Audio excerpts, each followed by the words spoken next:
Good morning, everyone. It's first Monday in February, and the 7th, as next month will also be the 7th. And so we welcome you to this month's Stanford EMX talks.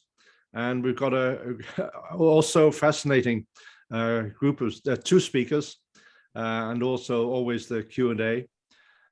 So I'll just welcome everyone. Hope you're safe and healthy and getting through the Northern Hemisphere winter. And I'll pass the baton over to my colleague, Professor Chiu, who will introduce the bio speaker. Please. Thank you, Bob. Good morning. It's my great pleasure to introduce my friends and colleagues, Dr. Bridget Carragher from the New York Structural Biology Center. Bridget got her training in biophysics in Chicago, and she has worked in a variety of institutions, including both in industry and academia. And she is currently the co-director of the Simons Electron Microscopy Center and also an adjunct professor at Columbia University. And Bridget is well known for her pioneering work in developing different types of techniques for electron cryomicroscopy, from solving the structures to collecting the data, as well as the specimen preparations.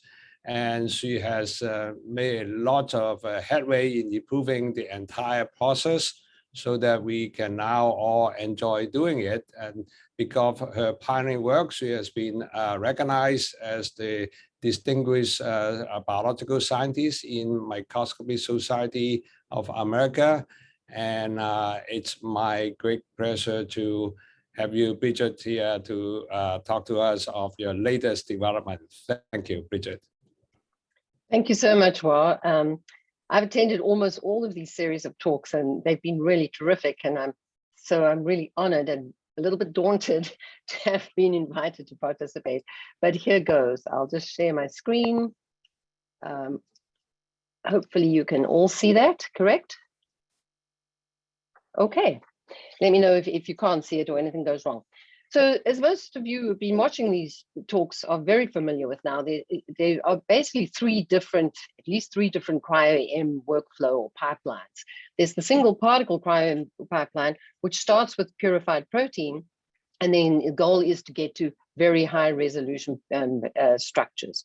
The cryo-electron tomography or in situ pipeline starts with cells or tissues, goes through a really complex series of steps of specimen preparation. And then what we really want to do is understand those protein complexes in situ and at as high a resolution as possible. And then the very new kid on the block is microcrystal electron diffraction, where the goal is to solve structures of very small crystals. So our group has for many years, as was said, focused on automation and streamlining this entire process in as many steps as possible. And you can more simply say that our quest has been to make everything better, faster, and cheaper. And now, of course, with a lot of machine learning, we also want to make everything smarter, which will interact with all three of those. Indeed, the arc of CryoEM over the last 40 years has demonstrated this strategy. Although the direct detectors get most of the credit for the resolution revolution, the evolution of CryoEM over the last 30 years really meant we needed much, much better microscopes, which we have now. The cameras got faster, and we had that revolution, but also the computers got much cheaper. And that is really what has enabled us to do CryoEM at the rates and speeds that we do it now. At the same time, on the software side, data collection, processing, and analysis became very highly automated, essentially became smarter. And this allows us to to first collect enormous numbers of images, 10,000 being typical, and then to sort those images until we get the few particles that we might need in the final map. In this case, from Yongzi Tan in our lab, there was 2% of the particles contributed to that final map. And the software like Reliant and PriceSpark that enables you to do this, I think, is just amazing and magical. So CryoEM's in great shape. It's been growing exponentially since that resolution revolution arrived. But as Richard Henderson has been mentioning in a few talks recently, as you'll see from other fields, it's very easy to lose your exponential growth and to flatten out, as has happened with X-ray and NMR. So in order to keep CryoEM speeding along on this trajectory so that we meet up with X-ray in the next few years, we need to still keep improving things. So what can we improve? So CryoEM pipe with the single particle pipeline at least starts with a sample in solution, purified protein. We need to do sample preparation. We need to get that sample onto a grid ready for the electron microscope. We then need to collect tens of thousands probably of images or movies in this case, and then those need to be processed along a pipeline to get to a map, which then we can build a model into. So today I'm going to touch on a bunch of areas where I think we can still keep making improvements. We can certainly make this process faster, and we can improve, of course, the processing pipeline. We really, though, need to make sample preparation better. It's one of the most fundamental barriers that are still holding us back. And then, of course, with machine learning, we like to make everything smarter and take some of the drudgery out of the technique. And because of all this, that'll mean we can reconstruct our maps and get our models much cheaper. So the basics, one of the problems is that specimen preparation is still a linchpin into doing anything better, smarter, and cheaper. And let me just talk about two aspects of specimen preparation that are a problem. One is ice thickness, and the other is sample preservation.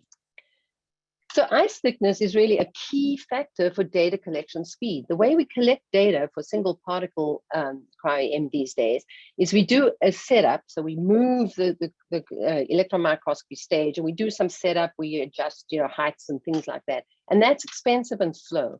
But once we've done that, we can bang out a whole bunch of images from that area of the grid, from each one of these holes. Here we have 50 different holes that we can just very, very quickly, 5 seconds an image or so, bang out a set of images. So we can collect movies here at about 400 movies an hour. But if the ice isn't great, if it's sometimes too thick and sometimes too thin, then we'll only be able to collect 5 images from this area of the grid for that cost of the setup. And that means we're only collecting movies at the rate of a couple of hundred an hour. And that's a very big deal, because this is much faster, but it means it's also much cheaper, because here we get one Cryosis doing your job, and here you need 2 Cryoses. These are extremely expensive instruments, hard to get time on. And so this is a really critical problem. And we see this in our lab all the time. We monitor how many images we collect a day, an hour, and you can see sometimes it's really, really low, sometimes it's much better. And this is usually fundamentally has to do with the quality of the ice across your grid and how fast you're able to acquire images. We'd like to speed this up even further. Some people in our group have been showing that we could get 130 targets for each stage setup, and at no loss of resolution. We're at Nyquist at 1.7 angstroms from a reconstruction from these huge image ships where we're just hammering out images at high speed. But it very critically means, depends on that the ice across this whole area is great. Otherwise, you could do all this setup and then only 3 holes are suitable for collection, and you've wasted all that time. But getting ice of perfect thickness is still a challenge, even for experts. This was Yongzi Tan, who was a grad student in our lab. He was looking at a 45 kilodalton integral membrane protein. Here are 2 grids he made on the same day under identical conditions within 10 minutes of each other. They look kind of okay at low mag. We zoom in a bit, seems like these are reasonable grids, and we zoom in and take images of them. And this one looks a little bit murkier than this one. And in fact, the difference between these kinds of images led to a 3 angstrom structure. These kind led to an ugly blob. And the only difference between these 2 grids is that the average ice thickness here was very thin, and the average ice thickness over here was not. It was all over the show, and sometimes too thick. Yongzi is an expert. He made these at the same time, but he couldn't control the grid making precisely enough. The other issue with sample preparation is that sample preservation may also be a key to data collection speed and quality. So one of the questions we've asked, how many images do you need to get to a high resolution map under ideal circumstances. Here's a nice ideal specimen of aldehydes, and here we get to a 3 angstrom map with 10 images. And these aren't the best 10 images. These were the first 10 images we collected that day. So for a really good sample, 10 images is sufficient. And at 10 seconds an image, that's 2 minutes of data collection. So CryoEM really does have the promise to be quite a high throughput technique if we could do that. But of course, we can't in practice. I'm going to show you a small example from a huge amount of data that Rado Daniev and his colleagues put out, where they tested GPCRs across a whole bunch of conditions. That's not so important for me. What's important for me is they did this again and again and again and gave me some nice statistics for how many images you need in practice. So they were looking also for 3-ish angstrom resolution data. Here's a few of these examples. They did about 20 of them. And here's a 3 angstrom map. But they didn't use 10 images for that. They used thousands, on average between 3,000 and 5,000. And out of those thousands of images, they picked particles on the order of millions of particles. But how many did they use in order to get to the 3D map? Between 5 and 20% of those particles. The rest did not contribute for one reason or another. So if we could really use all of the particles instead of only 20%, instead of 3,000 to 5,000 movies, we might get away with 300 to 500. And that can be done in an hour. So now we're looking at doing 10 samples a day or 20 samples a day and really improving our throughput. So instead of needing 5 Krioses for this, we only need 1 Krios, and we can do much, much, much work at a higher throughput. So because of some of those problems, the issues of ice thickness and sample preservation, some long time ago, we started a project we called the Spottedon Project. And it was to come up with a new approach to CryoEM sample preparation. And the reason is that the way we make CryoEM samples is we start with a sample in bulk solution, we thin it to a thin film, plunge it into liquid ethane, and that preserves it enough to get into the electron microscope. But the truth about how we do that is we dump 3 microliters of sample onto a little electron microscope grid, smush that grid with big pieces of blotting paper to remove most of the sample and leave a thin film, and then we plunge freeze. As a result of that, most of our sample ends up literally in a trash can on those blotting papers and gets thrown away.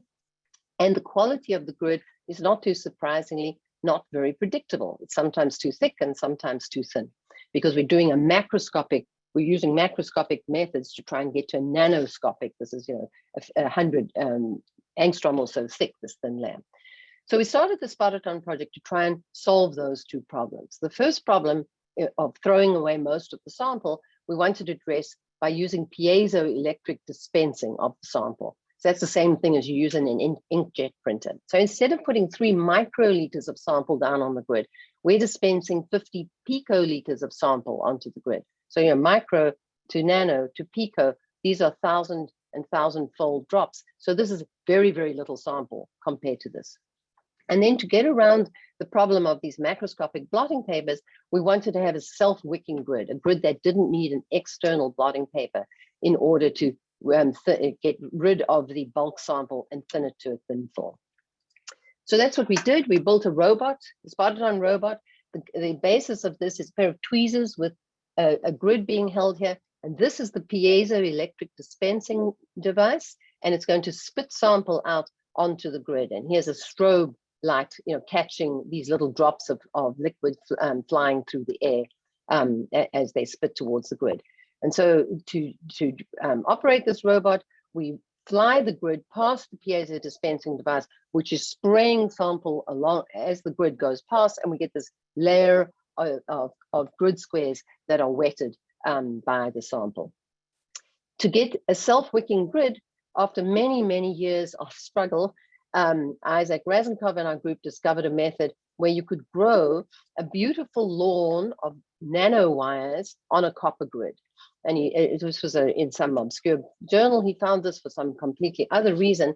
But as a result of that, we now have the blotting paper built into the grid, if you like. So the way Spottedon works then, here's this lawn of nanowires, and underneath it is a substrate, say carbon or gold, what have you, that's going to support the specimen.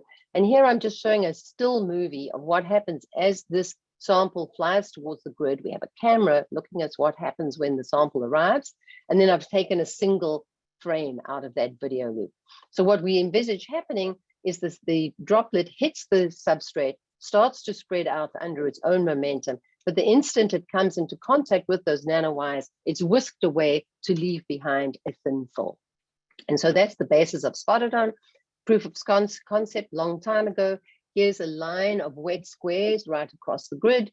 And if we go, we look, we have nice ice, and we can get to 2 angstrom or 3 angstrom resolution for these samples, and it all works reasonably well. But of course, that's not getting thin ice is not the only issue we have with grid preparation. As anybody who knows who's done cryo-EM, there's lots and lots of other issues. Your sample can behave really well in negative stain, put it into ice, and it aggregates horribly. Or it adopts a very preferred orientation. Or it won't go over the holes, it'll just stick to your substrate all the time.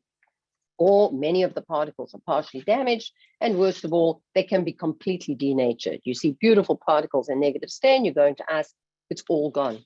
And Bob Glaser has been telling us this for years, and Jacques Dubochet actually discussed this in the very original paper, for which he got the Nobel Prize, that the air-water interface is likely the cause of most of these problems that we are having. And indeed, in our lab, Alex Noble did a lot of work to demonstrate this. And what he did was he did tomography. So he took tilted views of particles that are prepared for single particle cryo-EM. And so once he had the 3-dimensional structure of that wedge of ice, he could trace where the particles are in the ice. And he did this for many, many, many different samples, 50 different samples, and tracked out where all the particles are. We'll zoom in on a few of them.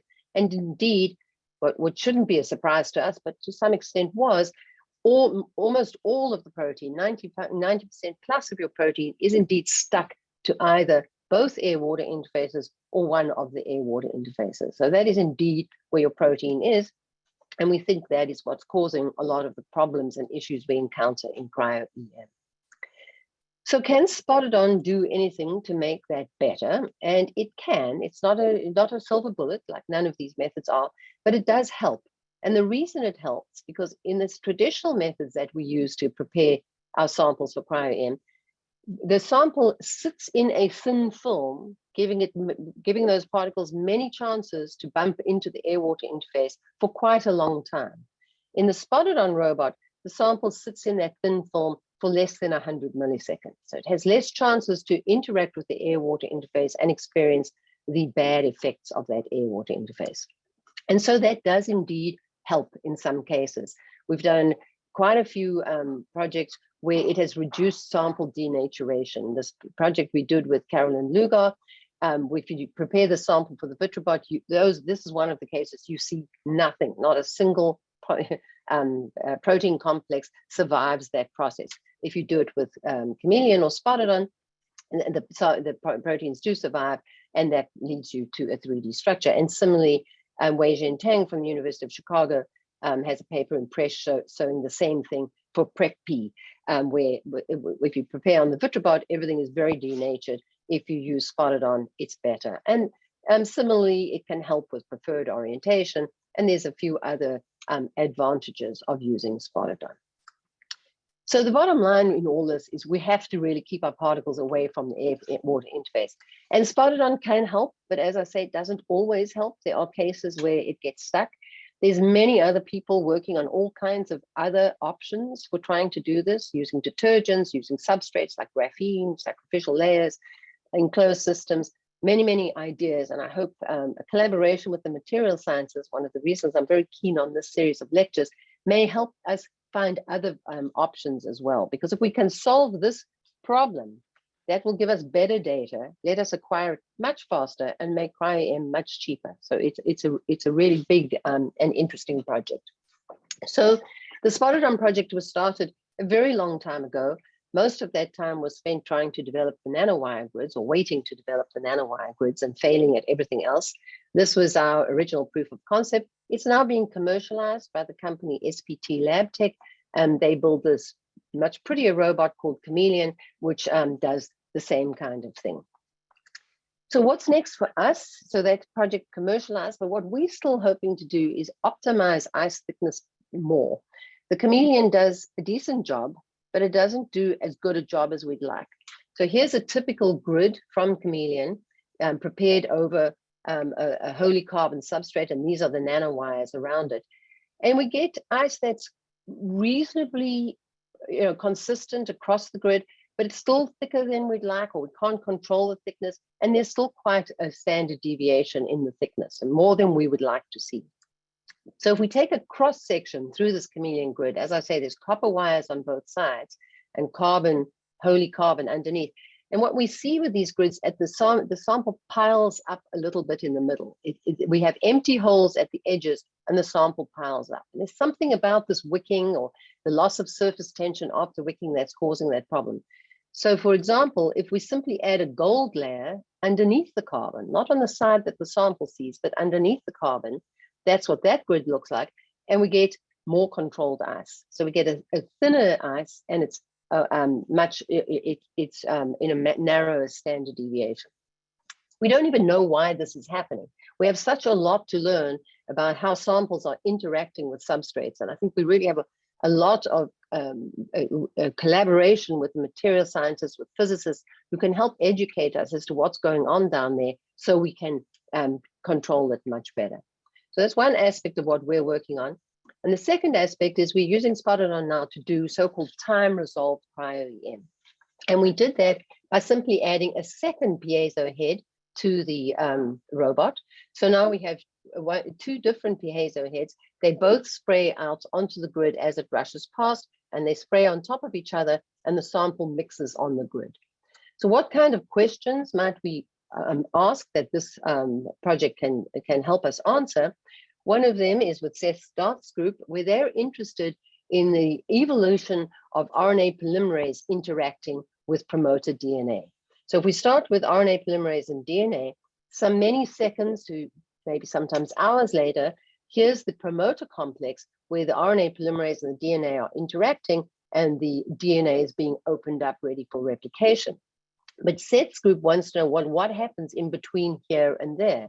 And in particular, they, by kinetics, knew that there was a intermediate state at about 150 milliseconds along this pathway. Well, that's perfect for time-resolved Spottedon. So what we do is put RNA polymerase in one of the piezo heads, DNA in the other. They spray together onto the grid, one tiny bit behind the other, but they mix well on the grid. And we can see that because we see the RNA polymerase DNA, and all of it is bound to DNA. We don't see any that is unbound. So we can use images like that to get a 3D map of what that binding state looks like at about 150 milliseconds. Not surprisingly, there's several different states mixed in there, but at least one of them, this I1 state that Seth and his group are interested in, we now have to reasonably high resolution. So now they can look at this pathway. They have the apose state, they have the promoter at the end of that, and now we have this intermediate, well, several intermediate states. This is one of them. And of course, now we can do that at different time points along the way. So this is one example of how you might use time-resolved Spottedon. You can imagine other places where you want to see how an ion channel or transporter is opening and closing, how heat-sensitive channels may open and close under the influence of heat or etc. Okay, so what's next for cryo-EM evolution? That's all single particle, and everybody I know in our group, postdocs and graduate students, wants to do everything in situ. So we want to do all of that, and we want to do it in the context of the cell. So that pipeline, the cryo-electron tomography or in situ cryo-EM pipeline, is much more complex than the single particle cryo-EM. And most of that has to do with preparing the sample and getting it thin enough, ready to go in the scope. And then a lot has to do with interpreting the end result, which is very, very challenging. So I'll tell you one quick little story about some work we're doing on the sample preparation. So there's cryo-T sample preparation, as most of you know, means taking a bulk sample and then thinning it down in a focused ion beam scanning electron microscope to make a very thin window that can transmitted. It can be transmitted with an electron beam. But there's still problems with that. We get vitrification issues. If we just plunge freeze things, they may not be well vitrified. It's low throughput. If you've just got a few cells here, now you have to go mill each one individually. That can be very low throughput. You can get low specimen concentration. The protein likes to stick to the grid bars, and you can get preferred orientation. In this case, here we have this ovoid shape of this cell, and it likes to stick to the grid in that flat shape, so it's preferred. So Kotaro Kelly in our group developed a method which we nicknamed the Waffle Method, because we literally pour sample into an electron microscope grid and high pressure freeze the sample in these little grid wells. So it's suitable for very, very concentrated samples, including spun down nuclei, sedimented cells, bacterial pellets. And we've even done this for single particle protein at very, very high resolutions. So how it works is we take a high pressure freezing planchette, we put a copper grid, with the grid bars facing up, we add sample to that, we take another planchette and then sandwich that in and pop it into a high pressure freezer and high pressure freeze that little sandwich. We then take the sandwich out, we split it open, and we end up with our high pressure frozen sample on this EM grid. That then is popped into a focused ion beam scanning electron microscope. And this is a nice illustration from Thermo Fisher showing what we do. We etch away the sample everywhere except at a thin window, which is where what we're going to be able to see through in the transmission electron microscope. So here's one of those waffle grids where we've made a very thin lamella. We're looking at it edge on here. One of the advantages of the waffle method is we can make very large lamella. This is tens of microns across. And one of the things Kotaro developed was that the method of cutting a notch so that this lamella is not tightly attached at both sides, because if it is, stress and tension just tears it apart. So you cut a little notch so the lamella can literally hang loose and be able to move around a little bit and relieve its tension. And I think several other groups came up with a similar concept more or less at the same time.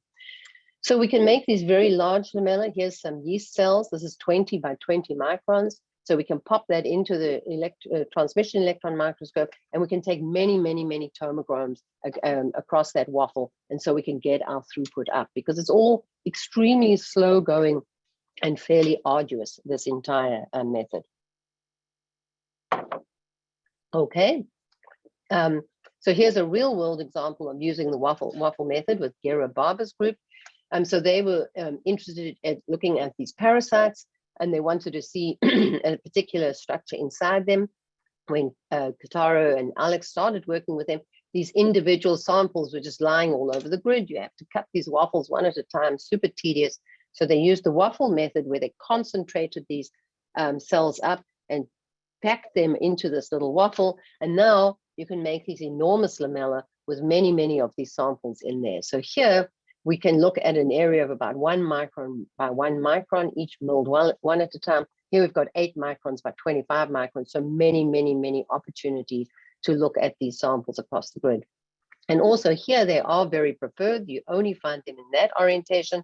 Obviously here, because there's a whole slurry of them, we find them in all kinds of different orientations. And indeed, they therefore can look at the polar tube that they're interested in inside in these different orientations, and then get an idea of their three-dimensional structure. Okay, I went through that really fast because Wa told me I only had 30 minutes. So what's next for us in CryoEM automation? Well, we want to really focus on this smarter part. So at the Simons Electron Microscopy Center, we've started the Simons Machine Learning Center. And that group is really focused on trying to add machine learning to a number of the steps along these pathways.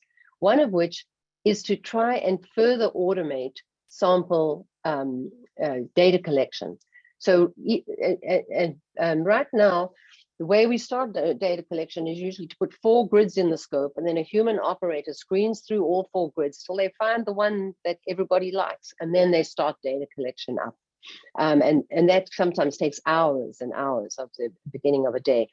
The Simons Machine Learning Group has now used all this data we have been working on for years and years and years to train an algorithm to more or less do what a human operator would do, which be to choose a few squares and take some pictures of holes and screen a set of grids completely automatically.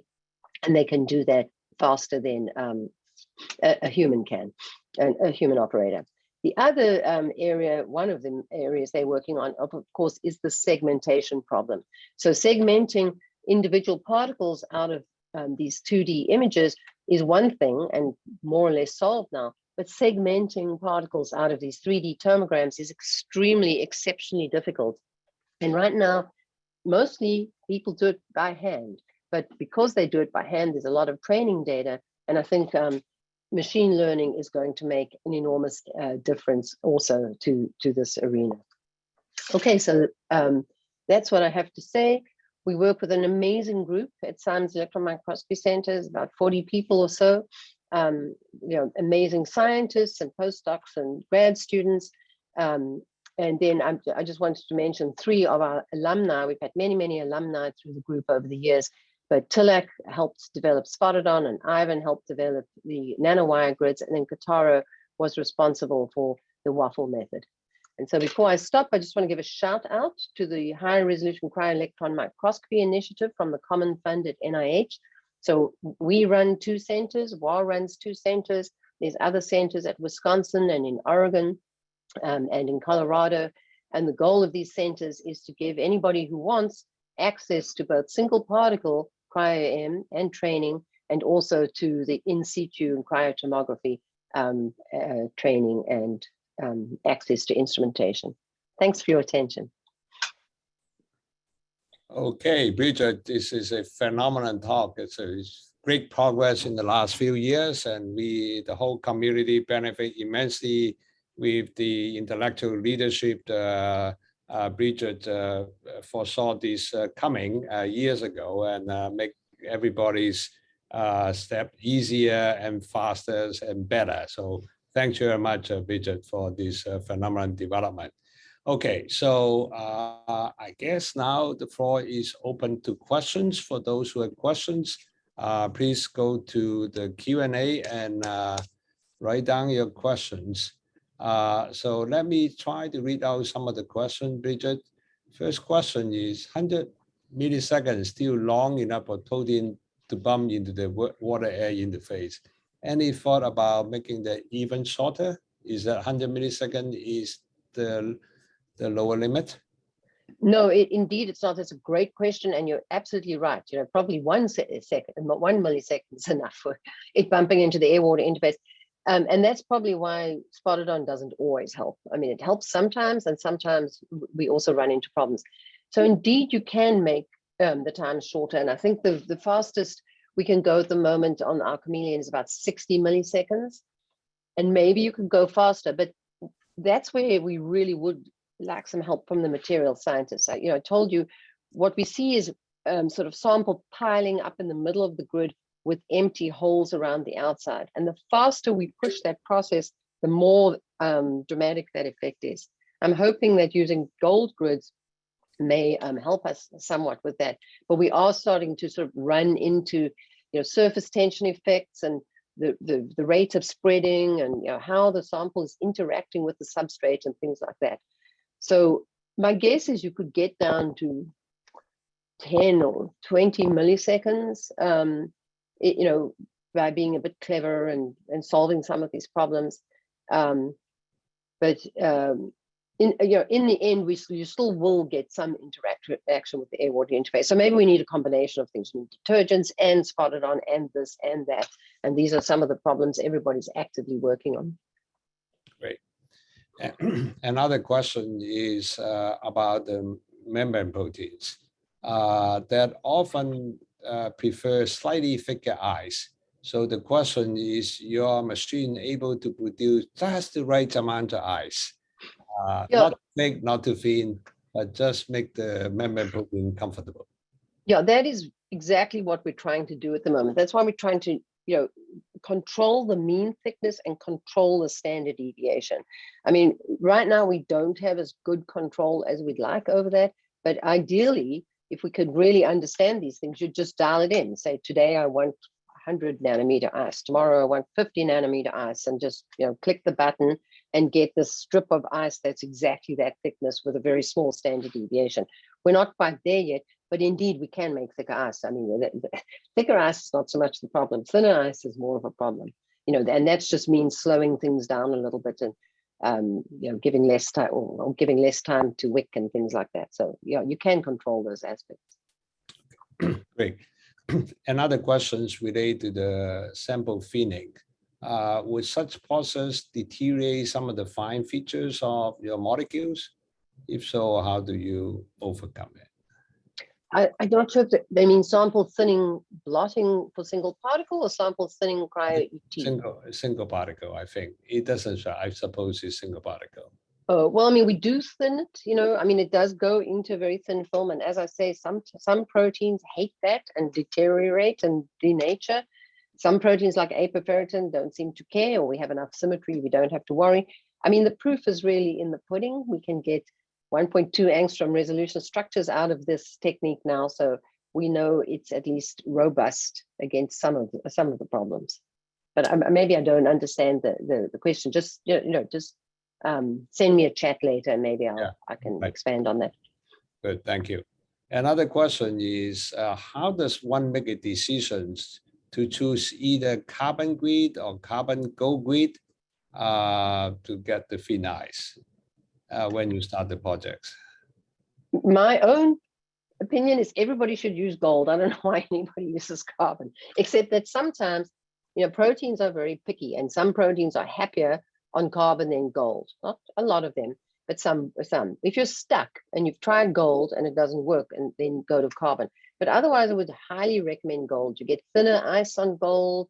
The gold is more robust. It doesn't move around. You can go to higher resolution. You don't get as much motion, etc., etc. I mean, gold is by far the better choice. Why are we using still carbon for chameleon? Historical reasons, because the SPT lab tech people started making carbon and they haven't moved to gold yet. So we're moving on to gold. Okay. And another question is about cryo-ET in situ. And how do you identify the protein of interest in the cell image if you really look for a particular protein of interest? Now, that's an excellent question. And it's a long answer, and I didn't have time to go into that pipeline.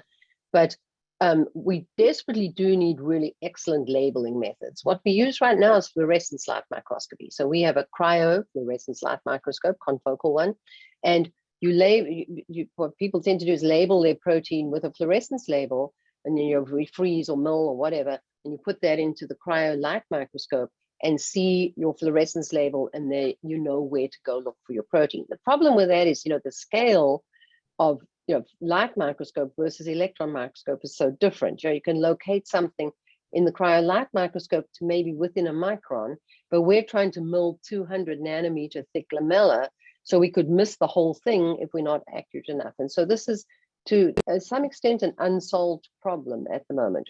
There's some help with the cryofluorescence. We need better labels. People are coming up with new ideas for labels that you can see in the EM, but it's a really cool, interesting technical problem that needs a lot more work and hasn't been solved. And that's also why lots of people are going into in situ, because it has all the fun technical problems left to solve. It's certainly not a done deal yet. Okay, Professor Yi Chui has his hand up. Yi, you have a question?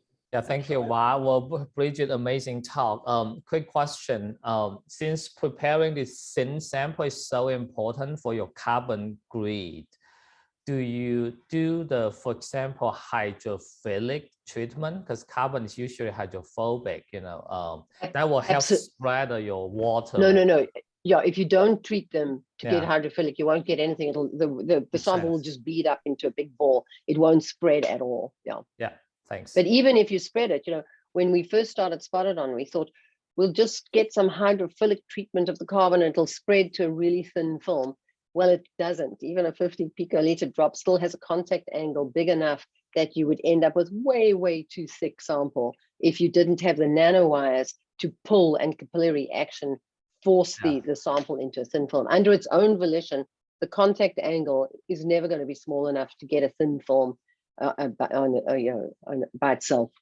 Yeah. So yeah, plasma cleaning, glow discharging, all of that happens routinely for almost every cryo sample.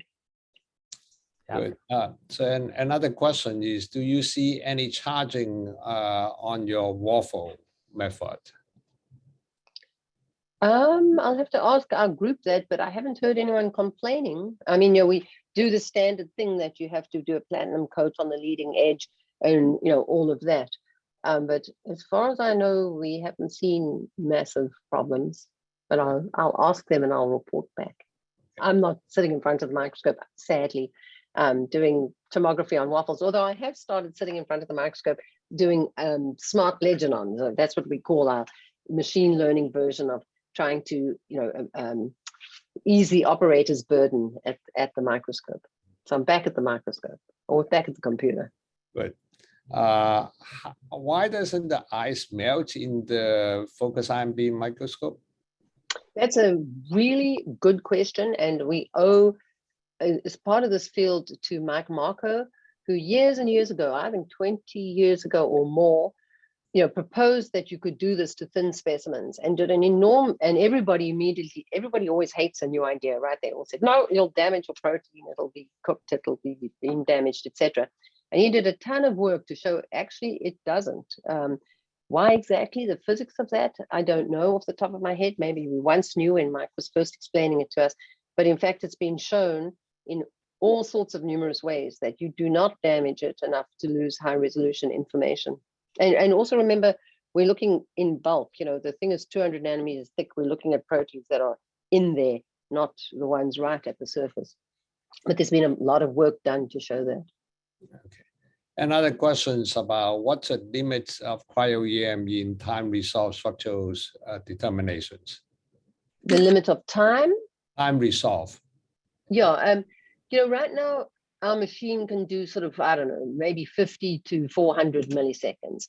But a way to get fast, and that's because we have to mix things, they have to have time to mix and spread. But a way to do that faster would be to use a caged compound. And so you spread, you let your sample spread to a thin film, but there's a caged compound nearby.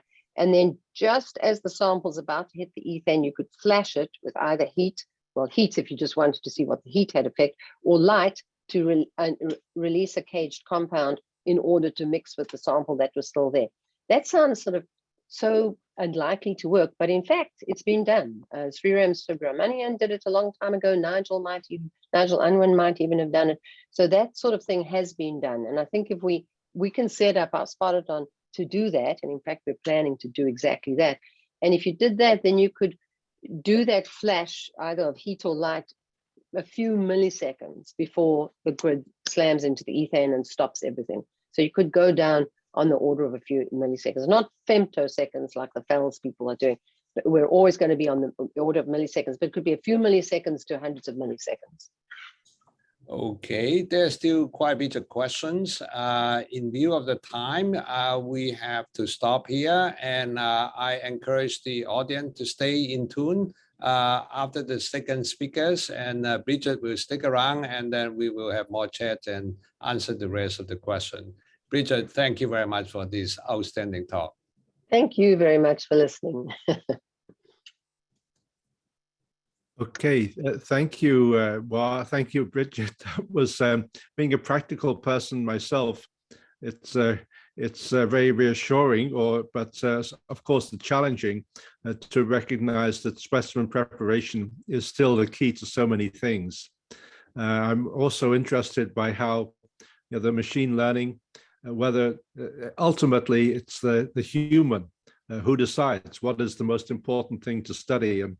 And in our microscopy, being at the microscope and deciding there and then has been the name of the game. But this is quite different, and hopefully the machine will provide all the correct data for us to do the interpretation. But fascinating. Thank you very much. And so now for the physical sciences speaker, I'll pass over to Professor Yi Che. who will introduce Andy Miner, from our friend from across the bay, Berkeley. Yi. Well, thank you, Bob. I'm Yi. I will be together with Professor Jen Dionne to co-moderate our friend Andy Miner's presentation from UC Berkeley. Andy is currently a professor of material science engineering at Berkeley, and he also holds the joint appointment in the Lawrence Berkeley National Lab. He's the facility director of National Center for Electron Microscopy. He also, he won many awards. Let me just mention a couple of them. For Microscopy Society of America, he won the Burton Medal in 2015. In 2012, from TMS, he won the Lober Lansing Hardy Award. With that, Andy, do you want to share your screen and take it from here? Yes, thank you. Thank you very much, Yi and Jen, and thank you, Bob, for the invitation. And it's daunting to follow Bridget's great talk here, but I'll do my best. Okay, so for the physical sciences part of this, I wanted to talk about something a little different. I wanted to also talk about something in situ, because Bob being a pioneer in situ TM. So I'm going to talk about in situ 40 STEM, the application of 40 STEM technique in electron microscopy to in situ experiments. I want to first mention my co-authors here. Number one, really Colin Ophis, who's a staff scientist at NSEM, who has really led the majority of the development in 40 STEM at our center. Rupeng Zhang, former graduate student who did a lot of the work I'll show here. Shiteng Zhao, Steve Zeltman, Yang, who also did a lot of the work. And lastly, my colleagues Mark Asta and Rob Ritchie, who I work with closely on metallurgy-related projects. So I'm going to start with a little bit of history. So this is a pre-40 STEM. So before we had 40 STEM capabilities, before we did 40 STEM experiments, this is an example of a in situ experiment where I wish we could have done both imaging and diffraction at the same time. So here I'll show you a movie at the bottom here. The idea is we're deforming a pillar of nickel titanium, a shape memory alloy, and that alloy goes through phase transformations, and that's what gives it its shape memory capabilities, among other things. And if you look at the bottom here, you see the changes in you saw the changes in the diffraction patterns, showing you going from the austenite to the martensitic phase in this alloy.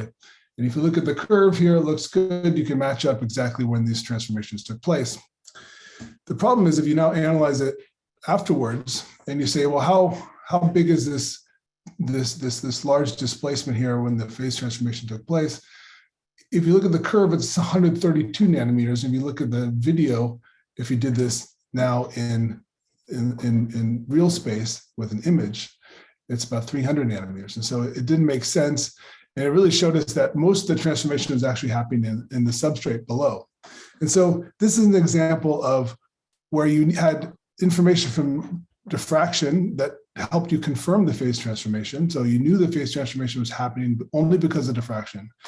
But you also needed the image to interpret the test accurately. You really couldn't tell what's going on without the image. If you just had the diffraction spots, you wouldn't be able to understand your data.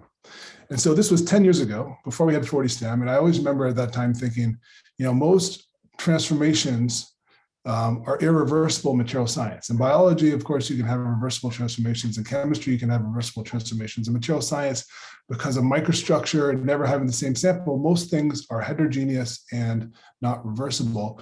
And so really, you would like to have both imaging and diffraction at the same time, because you can't always repeat something perfectly in material science. And so this was 10 years ago, or over 10 years ago. And about the same time at Berkeley, Peter Dennis and his group were leading the development of one of the first direct electron detectors, part of the TEAM project over 13 years ago. And the idea with a direct electron detector, as this crowd knows well, is if you get rid of the scintillator, you directly detect the electrons. You could do this with a thin sensor, so you can survive the radiation damage from the incoming direct electrons. And if you do this fast enough, you can have subpixel detection if you can assume that every hit is just one electron, if you're going fast enough. And so during the same time when we were doing in situ experiments, we wanted both diffraction and imaging space. We developed the first direct electron detectors. And from that, started performing experiments that came to be called 40 STEM. Originally, we called them nano diffraction, which is really what they are.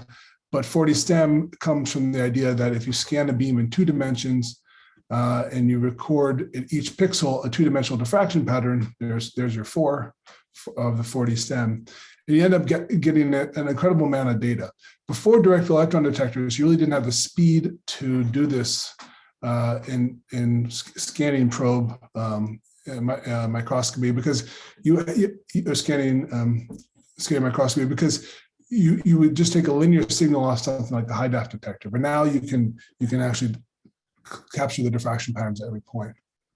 And what that gives you is a lot more information. So before in electron microscopy, before you had the ability to do 40 STEM, if you took a dark field or bright field image, you would have to select, ahead of time your condition. You would actually, use apertures to throw away most of the electrons. But with 40 STEM, you capture diffraction patterns. You get incredible amounts of information. You get, and you can turn this diffraction information into orientation maps, strain maps, virtual dark fields, and you can do this all after the experiment. And that's really the big benefit of the in situ application of 40 STEM, is you don't have to select anything ahead of time. You just collect as much data as you can, and then afterwards you can interpret it and change it into the information you need to understand what's going on in the material. And so just as an example of some of the things that 40 STEM can do, because it's not just for metals, it's for all types of materials. I'll give you a couple of examples of recent work where we quantify and visualize the nanostructure in different materials. So for instance, you can do this in soft materials and small molecule thin films. This was work done with my colleague Nitosh Balzara at Berkeley, and also Alberto Soleo and his group at Stanford. And this was being able to quantify the structure of small molecule thin films for organic electronics, where you would map out the backbone using the diffraction patterns from these small molecules. You can also do this in nominally amorphous materials like metallic glasses, where you actually have the individual diffraction patterns, even though it's nominally amorphous, show you the local order and the short range structure, and you can map out that structure. In this case, is a function of diffraction. You can use 40 STEM to map out orientation in nanoparticle arrays, huge arrays of nanoparticles with sub-nanometer resolution. And lastly, this is work done with Will Chiu at Stanford. His group has been looking at these lithium iron phosphate cathode nanoparticles for a number of years. And together with Will and the group at ALS that does X-ray tachography, we are able to actually map both the strain and the lithiation in these nanoparticles as a function of charging. And this is an example here of combining 40 STEM now with on the same particle with chemical analysis from X-rays, and 2 papers that are both coming out soon.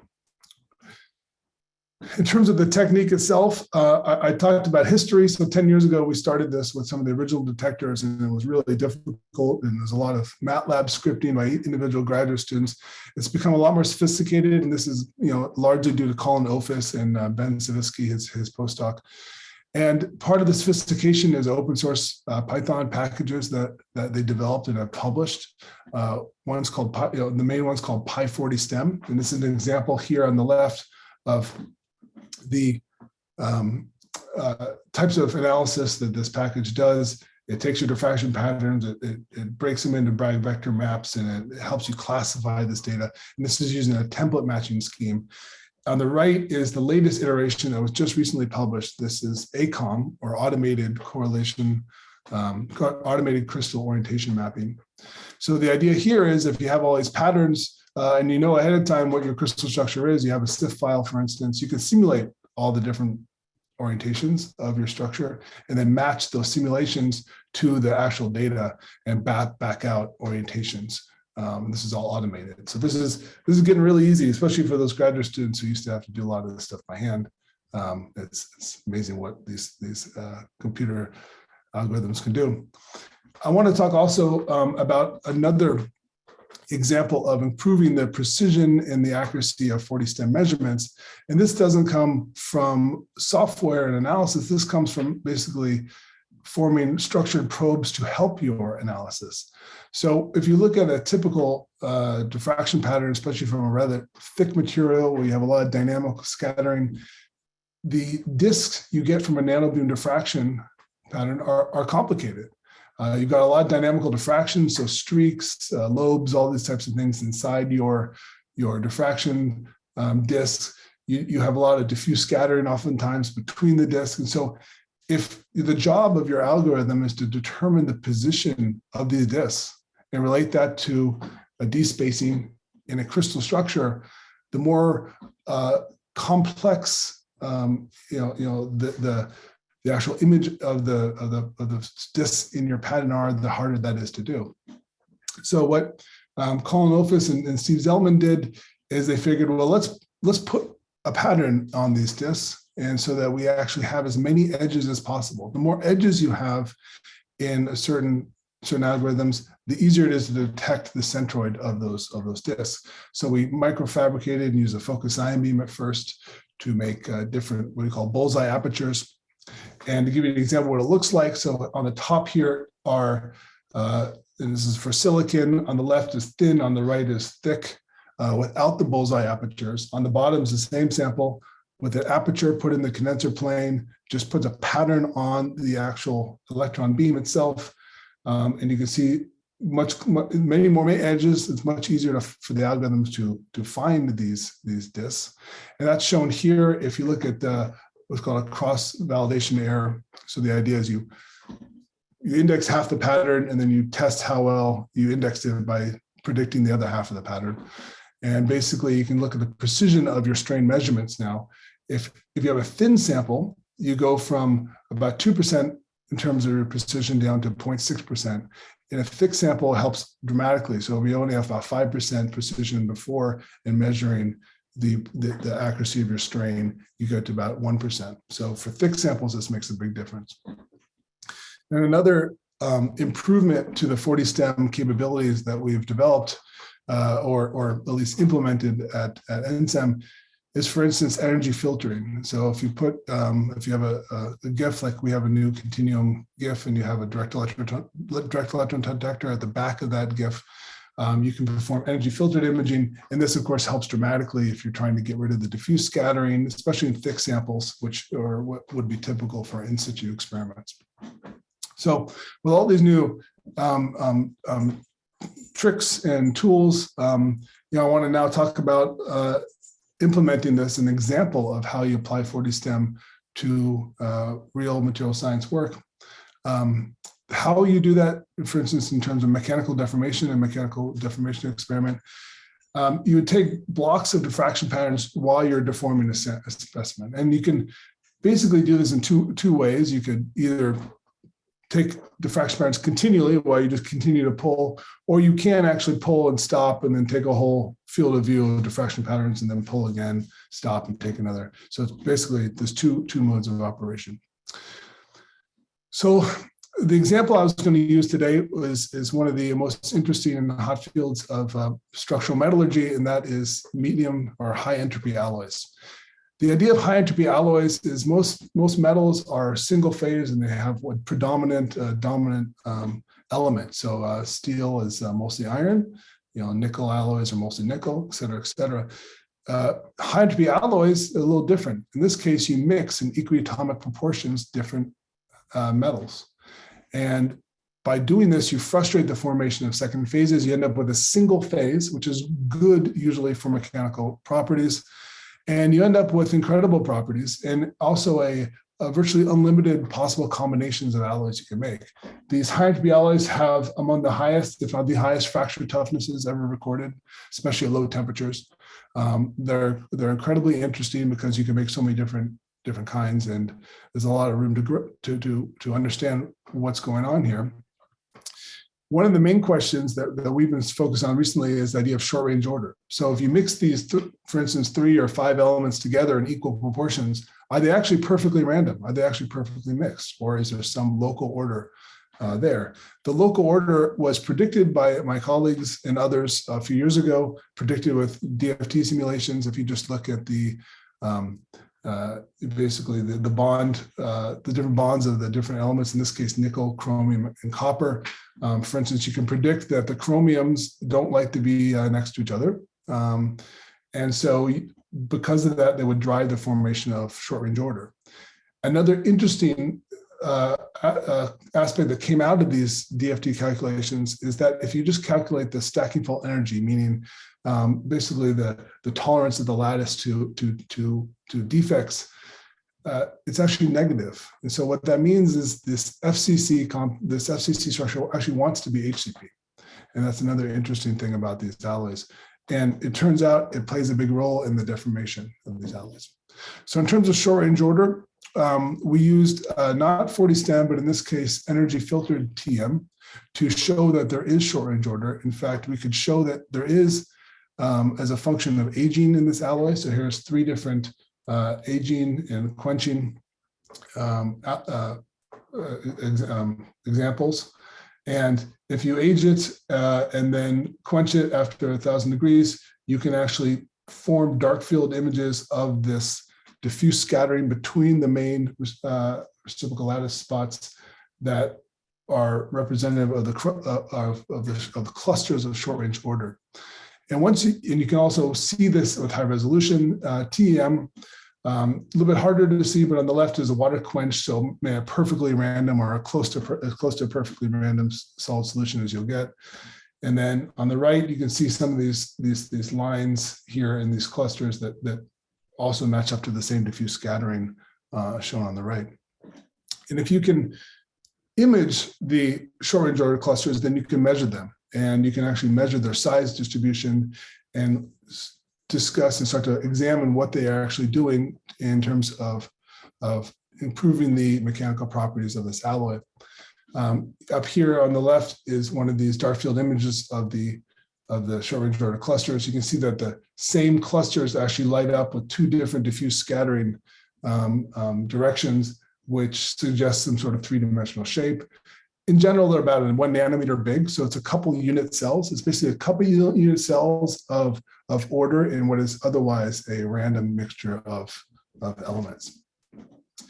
And this short-range order does have an impact in the mechanical properties. And so it's not so much in the strength, meaning not so much in the first, and this is, for instance, an example of on the left, nano notation of the water quenched or the aged samples.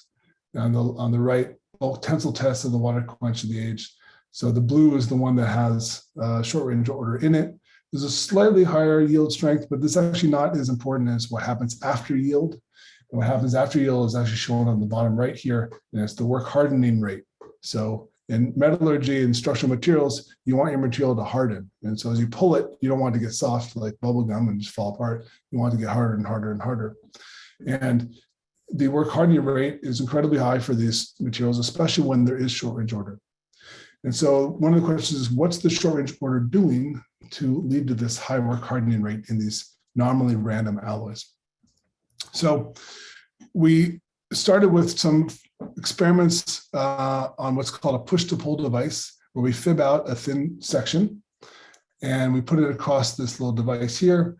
We, with a focused ion beam, mill a crack so that we can now look exactly what's happening at the tip of one of these cracks.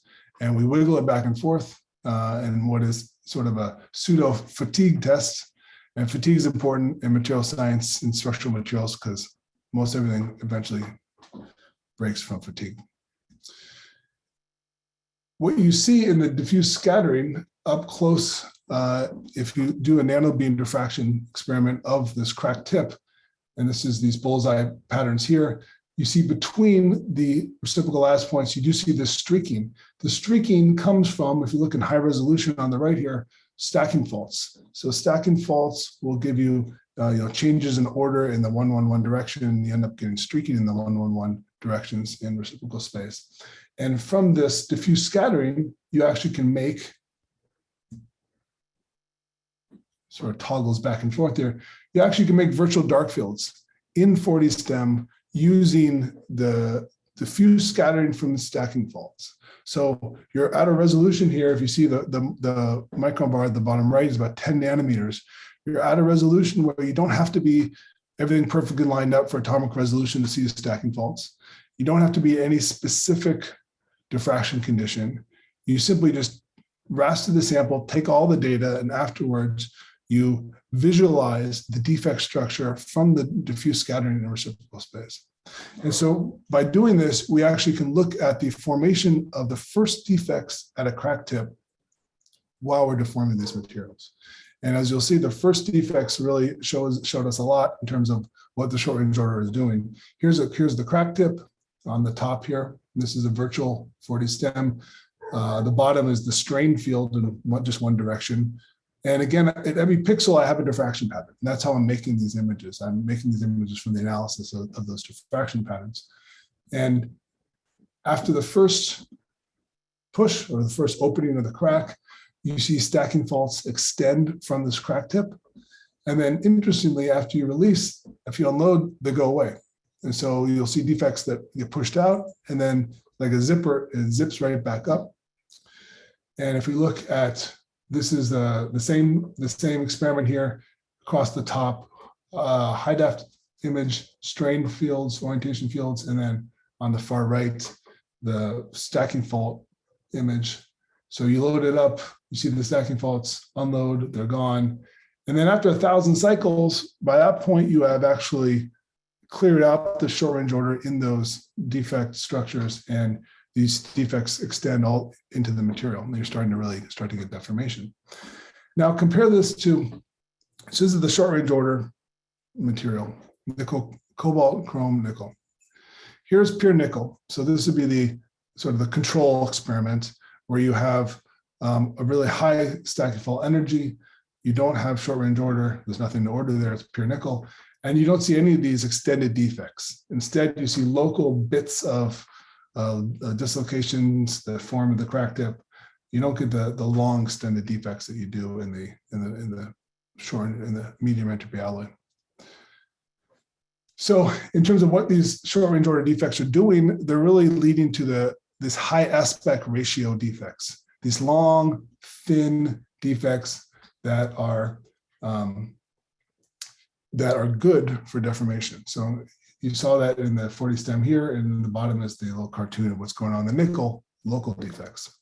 So after you deform the material for a long time, you've got lots of these long, thin defects in there, stacking faults, twins, etc. And those are what's critically important now for deformation. So for instance, if you look at a crack in a bulk sample of the same alloy, you have a really tortured crack path.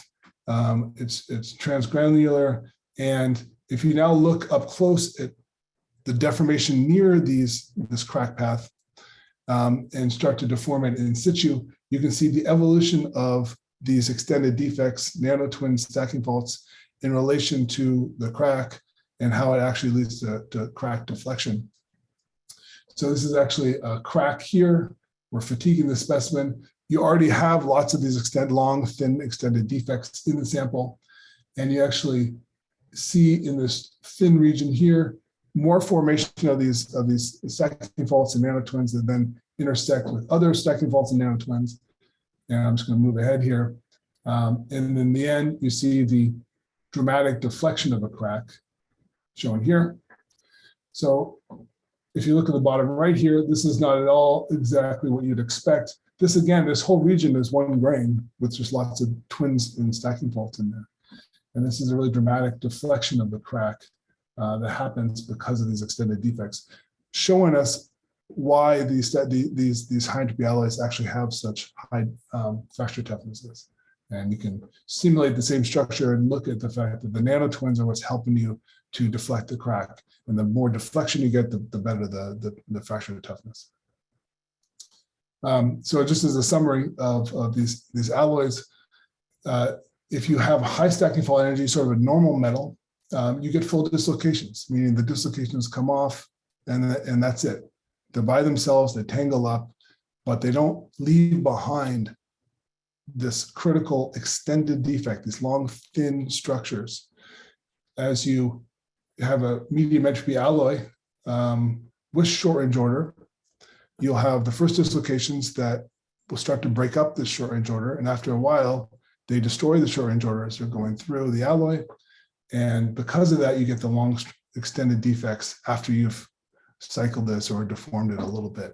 And so it's this evolution of the short range order that we think leads to these long, thin defects, which turn out to be, incredibly good for mechanical properties, because what you want are barriers to deformation that don't lead to high stress concentrations, but lead to things like, like the crack path shown here. Okay, so I wanted to now just discuss, after I showed an example of how you can apply 4D-STEM to in situ experiments, where we're going in the future. And right now we have developed one new detector, and we're developing another one for eels. These are all led by Peter Dennis and his detector group. And what we wanted to do for 4D-STEM was go fast. And one of the reasons is because while these direct electron detectors that are thin and don't have scintillators, they're really great for sensitivity. So they're really good for biological applications where you want to see every electron. They're very bad actually for dynamic range. So in the diffraction pattern is essentially your worst case scenario. So almost all the electrons are in the central beam. And so that pixel will see millions and millions and millions of electrons, and only a few electrons go off to the pixels at higher scattering angles. So to get around this, we wanted to go fast enough so that every frame would still have that same threshold of only having one electron per pixel. So we could still use the same type of analysis, the so-called counting approach, but with full speed and full electrons in a diffraction pattern instead of just a full field, bright field image. And so the speed that we have now built a detector for is 87,000 frames a second, which is the typical dwell time of a high resolution STEM image. We've installed this detector at NSEM, and here's one of the first movies where we made an aperture of the logo, and you can see the individual 11 microsecond frames that eventually accumulate to form an image. The idea here is that you can, in every 11 microsecond or 87,000 frames per second, you have about 400 electrons or so in your full beam, and so everything can be captured. Of course, it's a big data problem.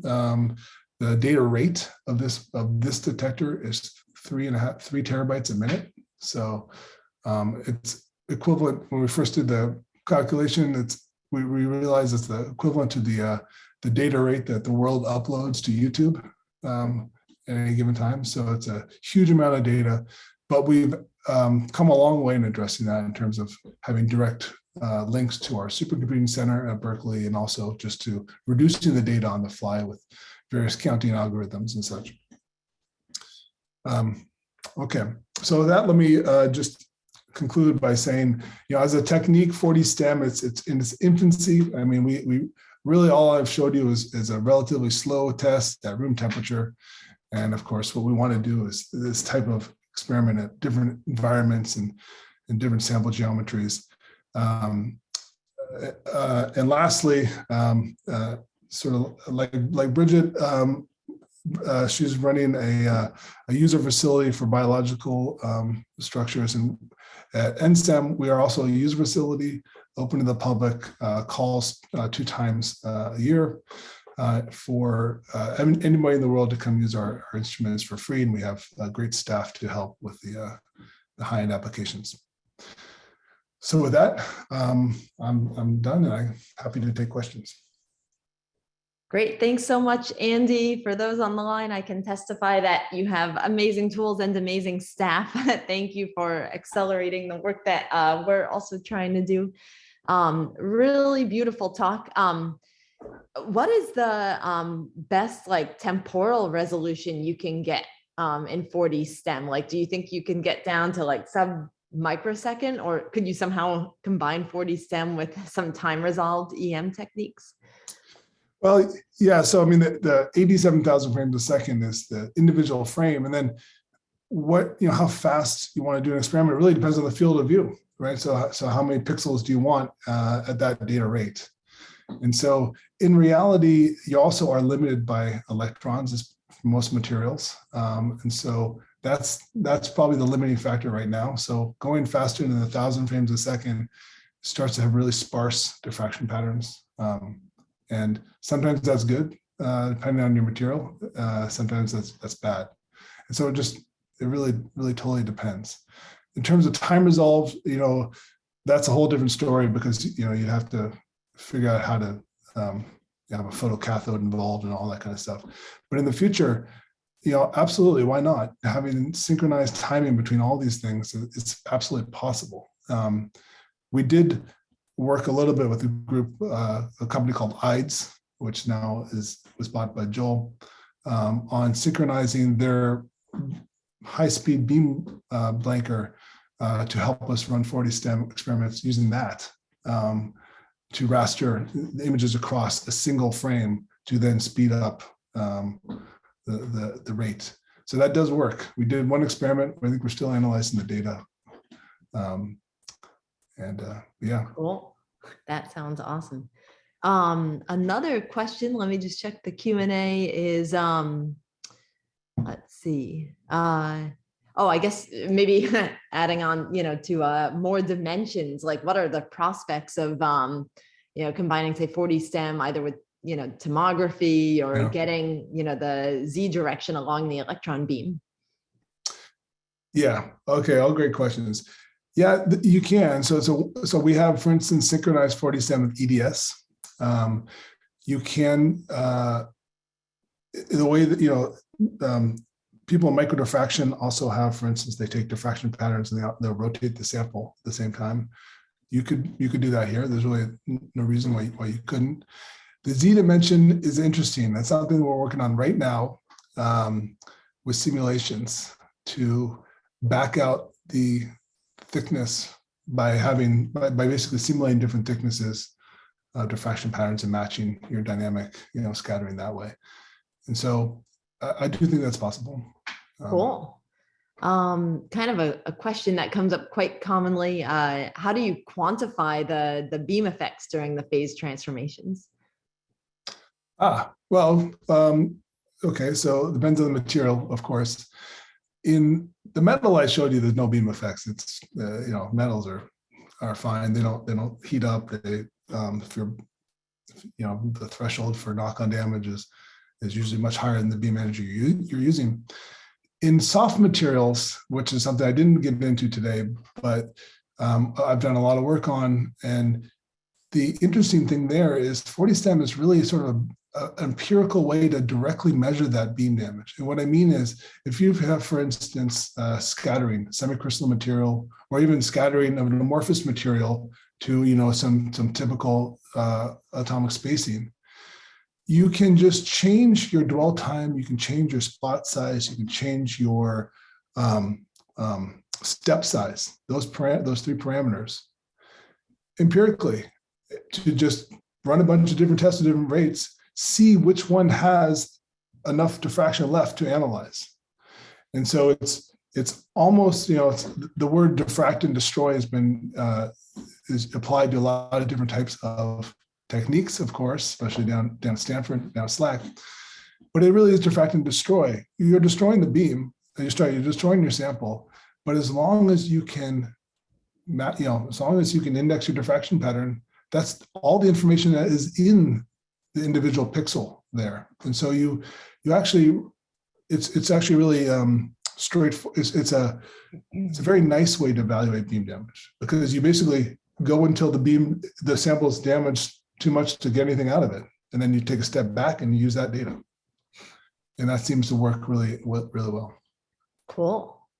Another question from an audience member is, for your experiments with like more than 1,000 cycles, were you using your Isotron holder there, or did you kind of externally load the sample? Yeah, we used the Isotron holder.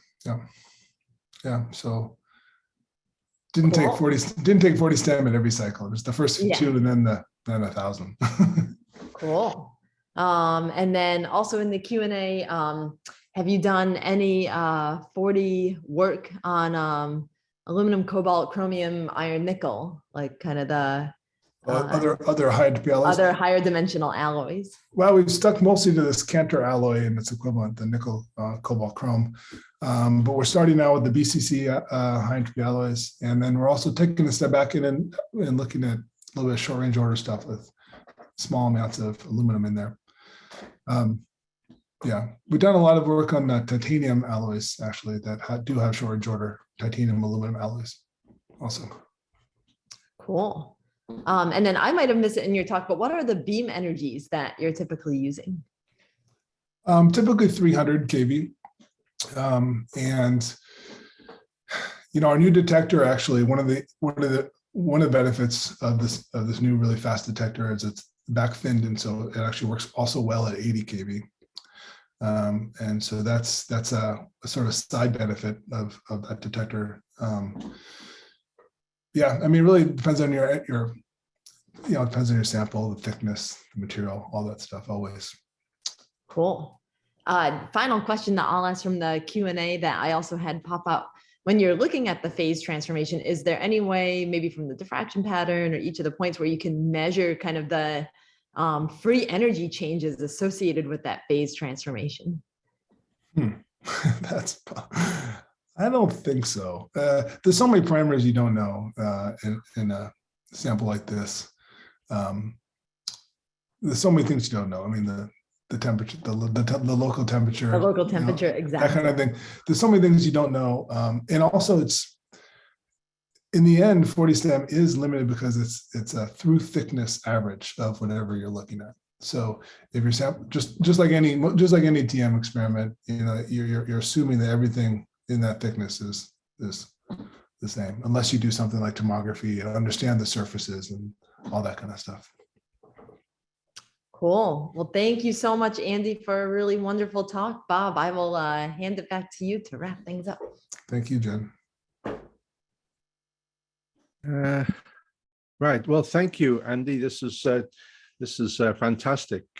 I wanted to ask a question, since we have a few minutes left in the session, about you said you have up to, say, 80,000 frames per second. How many pixels are you accumulating? What sort of area of view do you have?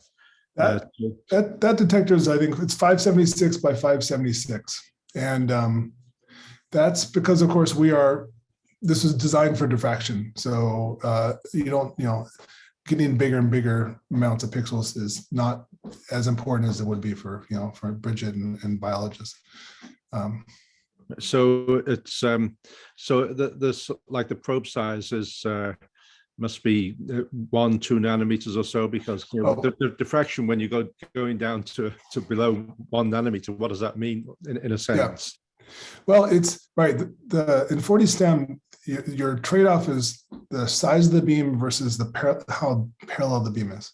Yeah. So if you want the disk to not, if you have a converged beam, then the disk will overlap. And then as you start to have a parallel beam, the disks, don't overlap. So if you want to be able to measure the disks separately, the best we can do is about a 1 nanometer probe. Because once you go below a nanometer, it's really hard to make a parallel beam below a nanometer. And that's a limiting factor, because that's really all that limits us, is making that beam. So you need three lenses, and it's really the optics there that limit us. That would be something to improve in the future in terms of the microscopy. And also, the more parallel it is, presumably the fewer electrons as well. So, yeah. Wow. That's very impressive.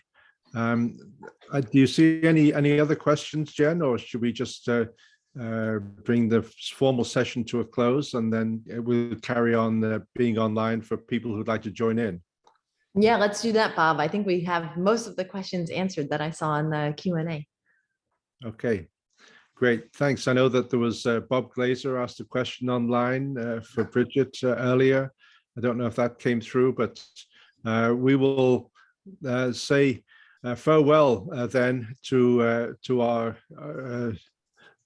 our readers, to our listeners, and see you next month. Chiu, perhaps you'd like to say something as well.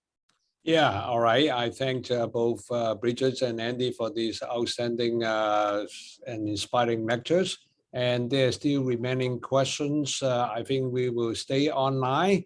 And you can either type in under Q&A, or we can make you as a co-host that you can actually speak to the lecturer directly.